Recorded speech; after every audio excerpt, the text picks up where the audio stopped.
Mes frères bien-aimés, vous vous rendez compte de la chance que nous avons de pouvoir tous les jours croiser le Christ et vivre avec lui certaines de ces journées. Tout cela, nous le pouvons grâce au Saint-Évangile que nous ne vénérons pas assez. Je vous en supplie, mes frères, tant que je respirerai, je dirai toujours la même chose et tout le monde sera content. Et il faut beaucoup lire l'Évangile. Il faut s'intéresser à cette parole de Dieu où respire la voix même de Dieu. Je vous en supplie, mes frères, intéressez-vous à l'Évangile, cherchez dans chaque verset ce qu'il y a de grand, de céleste, de lumineux, car notre propre vie a besoin d'être éclairée. Mes frères bien-aimés, nous nous en tenons souvent à la surface des choses. Et même lorsque Jésus s'exprime, nous prenons que quelques paroles qui nous plaisent, qui touchent notre cœur, et nous laissons tomber cette avalanche de sagesse qui nous est pourtant destinée. Nous écoutons les paroles et nous regardons aussi les scènes évangéliques, car elles sont aussi éclairantes que les mots qui sont prononcés.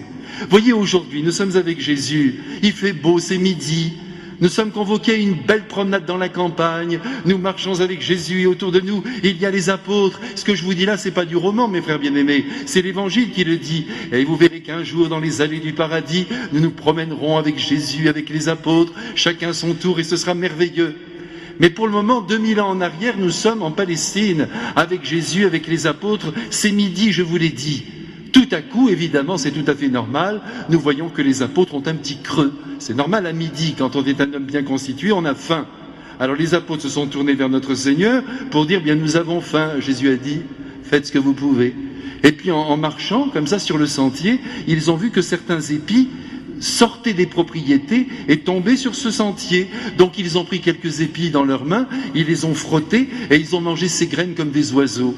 Ah, ce sont de sacrés oiseaux, les apôtres.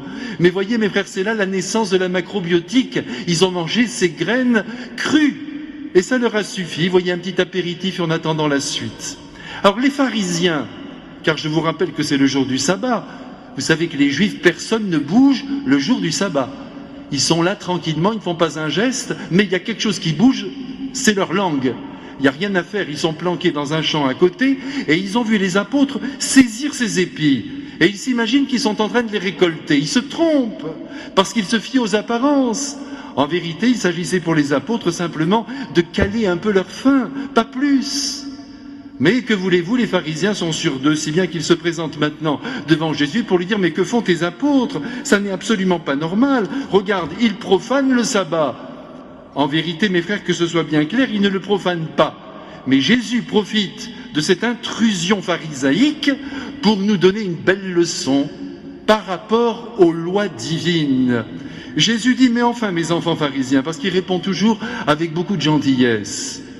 Mais enfin, vous savez bien que parfois nos pères aussi ont enfreint le sabbat parce qu'il y avait nécessité. Autrement dit, de temps en temps, la loi objective ne s'applique pas. Souvenez-vous de notre roi David.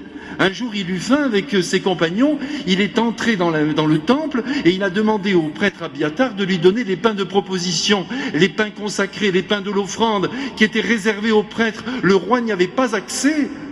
Et je crois que d'ailleurs ce jour-là, le prêtre a demandé à David si ses compagnons s'étaient abstenus des femmes, et quand il a répondu oui, à ce moment-là, ils ont pu manger ce pain. Jésus l'explique bien simplement, et puis il conclut en donnant le principe que nous connaissons bien, mais nous avons beaucoup de mal à vivre, parce que nous sommes de grands amoureux de la loi, ça nous rassure. Le sabbat a été fait pour l'homme, autrement dit, il est au service de l'homme, et non pas l'homme pour le sabbat. Alors mes frères, nous comprenons ce soir parfaitement, et j'espère que c'est clair dans votre esprit, parce que ça c'est une manière chrétienne de vivre que nous ne devons pas abandonner, sinon nous épousons les idées du monde. Jésus nous dit, ne canonisez pas la loi. C'est un phare. La loi n'est pas une borne, elle nous éclaire. Et puis cessez de vous occuper de la conduite de vos frères. Chacun a une conscience, et Dieu jugera chacun en fonction de cette conscience. Voilà mes frères, pour ce soir, je vous ai tout dit.